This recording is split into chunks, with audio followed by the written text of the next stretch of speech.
I'm standing between you and free beer and pizza. So is that normally the case? Ticketmaster standing in your way between yourself and a good time? Or we're your gateway to a good time, right? Right? It's a DevOps talk about culture. And I promise you no Japanese phrases, okay? Because I'm not Japanese, I've never been to Japan. The only thing Japanese remotely about me is I drive a Toyota. But that says more kind of dad, right, than Japan. So if you catch anything, let me know afterwards. So here's my talk in one slide. So if you forget the rest of it, at least you'll take this away with you. So we're looking at the concept that as an engineer, we're basically a problem solver. This came up recently when I was looking at some kind of article on the BBC about diversity in tech and like the struggle of attracting a female audience into a male-dominated industry, which you're very well representing tonight. And you know, someone said, why don't we just rebrand engineering as problem solving? And it takes a lot of that stigma away. And it was like, yeah, that's a pretty good idea. So, and that applies to the whole DevOps concept as well, which we'll see. Also, the whole kind of thing about expanding our problem domain. So, like an expert is someone who knows more and more about less and less. Yeah, so it's really about thinking bigger than what you kind of currently do and in your current role. And finally, the third part is around picking the team. That might bring back really awkward memories of being at school and being like the last one to be picked. Remember those days? I do. So I always made sure that I was the one picking the teams. That always seemed to get over that problem. So that's my talk. Hopefully if you take nothing else away, you'll take that away. So this is my background. My first programs that I wrote on an 8-bit machine were saved to those tapes. Anybody else saving stuff? Yes, fantastic. And you know, in those days, right, like the whole DevOps thing, you coded the stuff and then you had to put it onto the medium and you had to look after that yourself, right? The whole tape thing or the disks or, you know, it wasn't like a separation of concerns, like you just had to own the whole thing. So this whole concept of going, you know, dev and ops separating off and then now coming back together, it's like, for some of us, it's really nothing new. So that's a bit about me. Ticketmaster, so like I said, we're your gateway to a good time, right? So the power of live is, you know, exactly how I feel right now presenting to you. There is a certain amount of nerves because, you know, in case something goes wrong with a technology or something goes wrong with a human being, right? Like it's unpredictable, and that's kind of the excitement around it. So if you're in the kind of the ops world, you're used to trying to manage that risk. If you're a typical developer, you know, I was at IBM for 10 years developing stuff, not really caring about what happened to it afterwards. You get into that lazy mentality. It's true. You know, that's exactly it.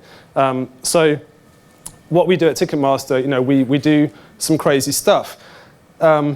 Any know on the web this film is? Apollo 13, yes. And you know, this is the first bit, right? This is all about we are problem solvers. And I just love this example of here you've got a very short amount of time to save people's lives, and it comes down to this, right? You've got to save 3 people's lives by doing this. It's fantastic. So kind of problem that we had recently, so we've already looked at peaky traffic. So when Adele went on sale last year, we had 400,000 tickets to sell, and we had 10 million people queuing up to buy those 400,000 tickets. So anybody bought tickets for Ticketmaster? And keep your hand up if you enjoyed the experience. Yes, that's what normally happens. So we've got a long way to go, right? We've got a long way to go with our experience for the end user, right?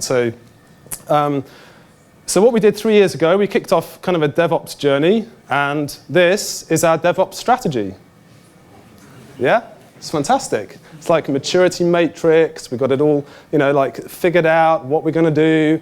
There was, you know, all these different goals, and we could map every team to it. And there was some really good stuff about, you know, this because we've got loads of different stacks. Because Ticketmaster has been around actually for 40 years, which a lot of people don't appreciate. And the way Ticketmaster's expanded is kind of buying ticketing companies. Every year we seem to go and buy more ticketing companies in different countries. And obviously that means we keep buying different stacks and tech stacks and then trying to merge them together. So there's some good stuff about doing that was, we've got .NET, we've got LAMP, we've got all kind of things in between, and having consolidated tooling was really helpful, and also all being able to speak the same language. And some of the stuff we did around communication, so we rolled out Slack, and we got some really good things out of doing it. There were also some things that really didn't work. One of the ideas around it, because our engineering VP at the time was from a PMO background, was quite insistent that we project manage the whole thing very, very closely. Which meant, in practical reality, was that, you remember that matrix that you saw? So every one of those items was converted into a whole bunch of JIRAs. And every team so we had a script that was chucking out JIRAs for each team. So there was like hundreds and hundreds. It was like death by JIRA. And seriously, like, nobody loves death by JIRA. I can guarantee you that. So that didn't work. And we tried doing this sort of 10% time, and that sort of worked for some people, didn't work for other people. And we just kind of had to go back to the drawing board with how we were doing our DevOps. So the learning from it was like that culture eats strategy for breakfast.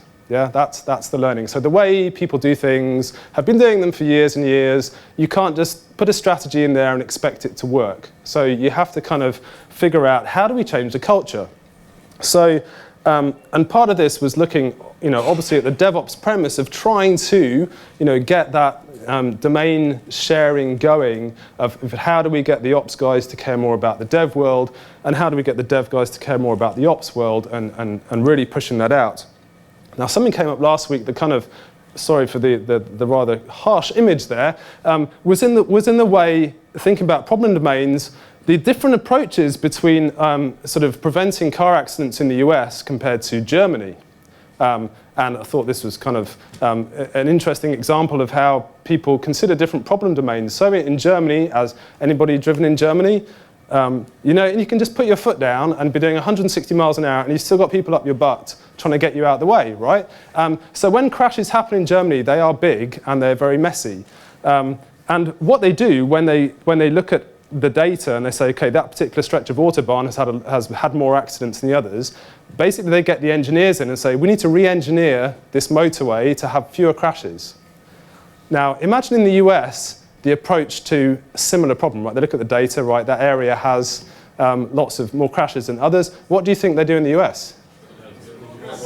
More cops, right? Absolutely, right? More cops. You can't drive through the US without being pulled over. If you're doing 5 miles an hour more than the limit, you'll be pulled over.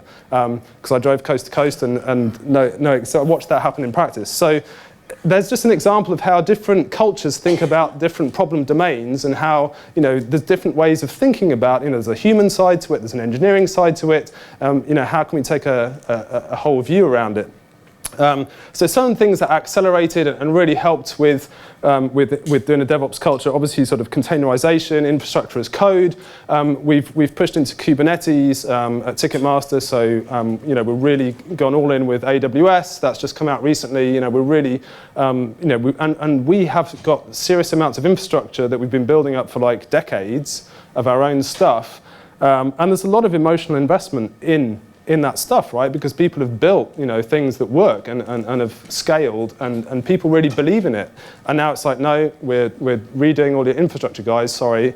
And we're having to retrain people and get new people in. So it's kind of exciting, but it also means that, the ability to deploy that quickly means people can test ideas really fast. And that really helps with innovation, right? Because we want to test out ideas really fast. So Aurora, we're getting in a big way, and serverless, so the Lambda stuff. So this is really kind of becoming a part of our culture now, and that's what we're really pushing for.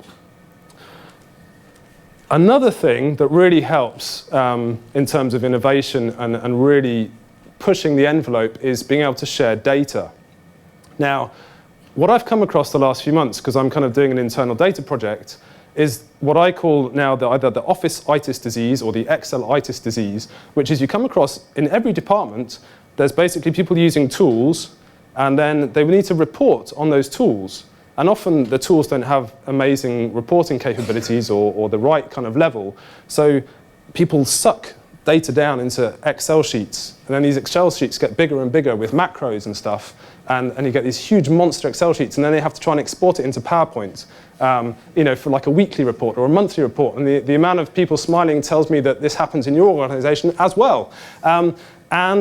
This is like this horrible disease that inflicts all of us. And the great thing is that there are now dashboarding tools out there. I'm not going to talk about the one that I use because it sounds like a sales pitch, but there's stuff out there that automates the whole thing, right? Like end to end. So you can like have a nice data warehouse, suck everything in automatically, graphically, suck your data sources in, produce your dashboards, provide apps to your execs and so on, so that data all lives. So, and once you bring data into a conversation, and I've seen this happen so much, you can take the emotion out of an argument. So you don't have to argue with the product owner about getting that piece of tech debt scheduled because you've got the data to back it up. And as soon as you're talking data, you completely take away the need to kind of negotiate and have all that kind of, angsty kind of human stuff behind it. Which leads me on to this. Did anybody see this last week from a Twitter developer, what this is an analogy for? Tech debt, yeah. That horrible feeling of that stress building up and up and up, because you know that your code base is getting worse and worse and worse, but like features are being demanded more and more and more and more. And so we've kind of taken like a really practical approach to this, and it really helps to boost innovation. And that was one of the great things we picked up from this Google research paper, but as part of a strategy that we've had at Ticketmaster so first, again, this was from the same VP of engineering that I was talking about, who's from a PMO background, who wanted a way of defining tech debt. Because when he asked the question, we said, well, yeah, technical debt is just the maintainability of the application code. And he was like, no, it's not. And we're like, okay, but that's what it says if you Google it. And what he wanted was to be able to kind of define things like, well, what if this application doesn't have the latest security patches applied, or all kinds of other things. So we kind of compromised and came up with this model. And it's been really useful because it's given us a way of talking to the rest of the organization about the kind of problems we have in terms of getting technical work scheduled and even being able to visualize it as a problem. And having kind of unwittingly been the face of tech debt in Ticketmaster for the last 3 years, which is not a title I really wanted, the thing they kind of really noticed is that it's the architecture debt that really kills you. Like the other stuff you can kind of deal with and live with, but the way that the app's been designed and the way it's been architected, like you really need your enterprise architects to earn their crust by figuring out how do you make this stuff more flexible. That's the really hard stuff in your organization. And tech debt doesn't just affect companies that have been around for decades, because you talk to startups and literally they're like feature, feature, feature, feature, feature, and within a space of a year, you've got tech debt, right? Because you've just mushroomed a ton of features and you haven't thought about the scalability of your application. So it affects everybody. And the final point around the scoping of things is when we've been running hackathons in Ticketmaster for like the last 5 or 6 years, and what we noticed is that most of the time we've given developers free rein, like you can hack on whatever you want.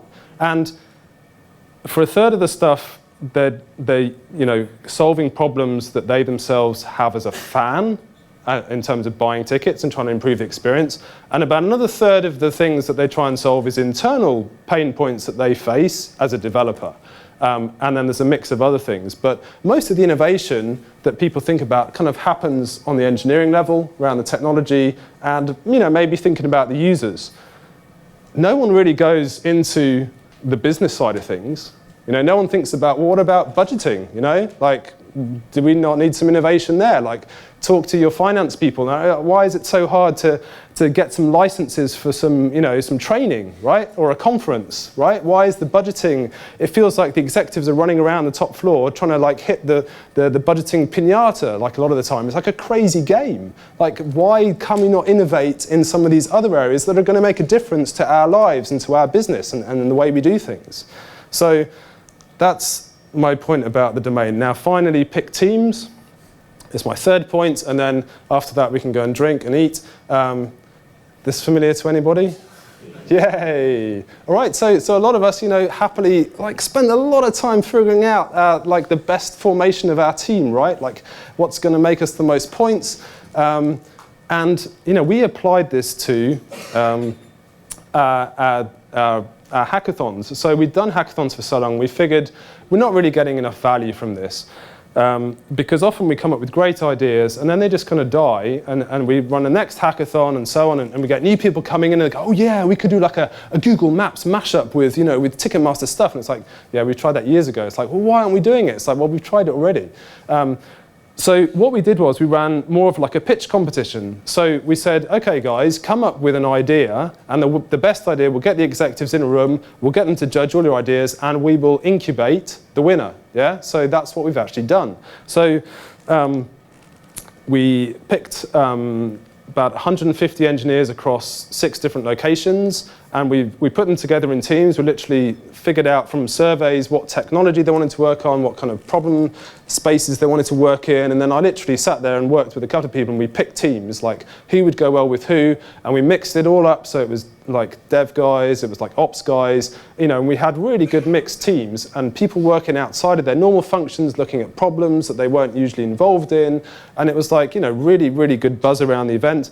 The winning idea was like a visualization, real time, of all the threats that we face, all the incoming attacks on all the IP addresses, and you could see them like all swarming around different IPs and so on, because we're a pretty big target for a lot of hackers, trying to get either information about tickets or events or steal our data, that kind of thing. So so some really cool ideas came out, and what we're planning to do this year. And this is like an invite to all of you. For London Technology Week, we're planning to run like a hackathon, which will be both public and in our company. So we're trying to mix teams. And then we'll incubate the winners from that, and we'll run through the whole of the rest of the tech week to actually try and get some of those ideas into production. So that's like what we're focusing on, and I'm really trying to make it happen so that we actually get some innovation happening real time. So that's it. That's my talk. There's me. And we're hiring, and there's our blog if you want to see more about that DevOps culture. That's all in there. So thank you very much.